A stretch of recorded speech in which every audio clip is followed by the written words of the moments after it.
জিভে জল আনা দারুণ স্বাদের আমলকির মোরব্বা। এইভাবে বানিয়ে দেখুন, বানানোও ভীষণ সহজ হবে আর খেতেও দারুণ হবে। নমস্কার বন্ধুরা, সাথী কিচেনের নতুন রেসিপিতে সবাইকে স্বাগত জানাই। আজকের রেসিপিতে বানিয়ে দেখাবো জিভে জল আনা দারুণ স্বাদের আমলকির মোরব্বা। তাহলে কেমন করে বানাচ্ছি রেসিপি দেখে নিন। আমলকির মোরব্বা বানাতে প্রথমে এখানে নিয়ে নিয়েছি কয়েকটা আমলকি। আমলকিগুলোকে প্রথমে ভালো করে ধুয়ে পরিষ্কার করে নিতে হবে।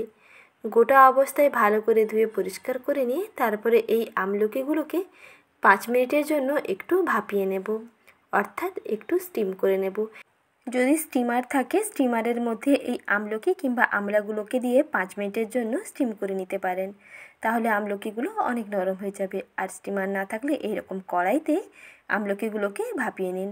প্রথমে কড়াইতে 2 কাপ মতো জল দিয়ে জলটা যখন ফুটতে থাকবে তার উপরে এইরকম একটা ফুটো ফুটো থালা বসিয়ে তার উপরে আমলকিগুলোকে একটা ঢাকনা দিয়ে ভালো করে সিল করে দিন। প্রায় 2 মিনিট পরে আমলকিটা মোটামুটি সেদ্ধ হয়ে যাবে, তখন আমলকিগুলোকে একটু উল্টে দিতে হবে। এইভাবে সময় লাগবে প্রায় 4 মিনিট। মিডিয়াম টু লো আঁচে 4 মিনিটের মধ্যেই দেখবেন আমলকিটা বেশ ভালোভাবে সেদ্ধ হয়ে যাবে।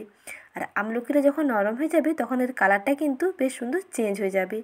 দেখেই বুঝতে পারবেন যে আমলকিগুলো বেশ সুন্দর নরম হয়ে গেছে, অর্থাৎ এর কালারটাও চেঞ্জ হয়ে গেছে আর আমলকিটা বেশ ভালোভাবে সেদ্ধ হয়ে গেছে। এখন গ্যাসের আঁচটা বন্ধ করে দিচ্ছি। এই গরম কড়াইতে আরও 2 মিনিট মতো রেখে দিয়েছিলাম। দেখুন বেশ ভালোভাবে নরম হয়ে গেছে। এখন এগুলোকে তুলে নিচ্ছি, একটু ঠান্ডা করে নিচ্ছি যাতে কেটে নিতে সুবিধা হয়। এখন এই আমলকিগুলোকে অল্প চাপ দিলে দেখবেন বেশ সুন্দর পাটে পাটে খুলে যাবে। তবে এই সুন্দর করে এর শেপটা নিয়ে আসার জন্য একটু ছুরি দিয়ে হালকা করে প্রেস করলেই দেখবেন সহজে আমলকিগুলো কেটে যাবে। আর এইভাবে একটু স্টিম করে নেওয়ার পরে আমলকিটা কাটলে আমলকির মধ্যে আর কালচে দাগটা আসে না। না হলে কাঁচা অবস্থায় আমলকি কাটলে আমলকিটা কিন্তু কালো হয়ে যায়। আর মোরব্বা বানালে আমলকিগুলো কাঁচা না রেখে এইভাবে একটু স্টিম করে ফেলুন, তাহলে মোরব্বাটা বেশি খেতে ভালো হয়। প্রতিটা আমলকিকে হালকা করে একটু কেটে নিয়েছি। আর এইভাবে আমলকিটা দেখুন কত সুন্দরভাবে সহজে ছেড়ে যাচ্ছে। একটু চাপ দিলে প্রতিটা পার্ট দেখুন সুন্দর সহজে খুলে যাচ্ছে। এইভাবে প্রতিটা পার্টকে আলাদা করে নিচ্ছি। বীজটাকে ফেলে দিয়ে বাদবাকি আমলকির শাঁসটাকে এইভাবে ছাড়িয়ে নিচ্ছি। আর এই আমলকির টুকরোগুলো কিন্তু একটু বেশি পুরু আছে, তবে এইভাবে পুরু না রেখে একটু পাতলা করে নিচ্ছি, তাহলে কম সময়ের মধ্যে আপনি ইনস্ট্যান্ট মোরব্বা বানিয়ে নিতে পারবেন। তার জন্য এই পাটগুলোকে আমি দুফালি করে কেটে নিচ্ছি যাতে একটু পাতলা পাতলা হয়ে যায়। যেহেতু আমলকির মোরব্বাটা আজকে ইনস্ট্যান্ট বানিয়ে নেব তার জন্য একটু পাতলা করে নিচ্ছি যাতে চিনির শিরাটা ভালোভাবে আমলকির মধ্যে ঢুকে যায়। আর যদি এটা লং টাইম ধরে প্রসেস করে বানাতে চান তাহলে আমলকিটাকে গোটা অবস্থায়, না হলে এইরকম পুরু থাকলেও হবে, এইভাবে মোরব্বা বানাতে পারেন। তাহলে দেখবেন আমলকির মধ্যে মিষ্টিটা বেশ ভালোভাবে ঢুকে যাবে। প্রতিটা স্লাইসকে এইভাবে দুফালি করে কেটে নিয়েছি, অর্থাৎ স্লাইসগুলোকে একটু পাতলা করে নিয়েছি যাতে চিনির শিরাটা খুব তাড়াতাড়ি ইনস্ট্যান্ট এর মধ্যে প্রবেশ করতে পারে। এখন এই আমলকির টুকরোগুলোকে একটা বাটির মধ্যে নিয়ে নিচ্ছি। এর মধ্যে মিশিয়ে নেব চিনি। এখানে 6টা আমলকি নিয়েছিলাম মিডিয়াম সাইজের, সেই ক্ষেত্রে এখানে আমি 100 গ্রাম চিনি দিচ্ছি। 100 গ্রাম চিনি এই আমলকির টুকরোর মধ্যে ভালো করে মিশিয়ে নিতে হবে।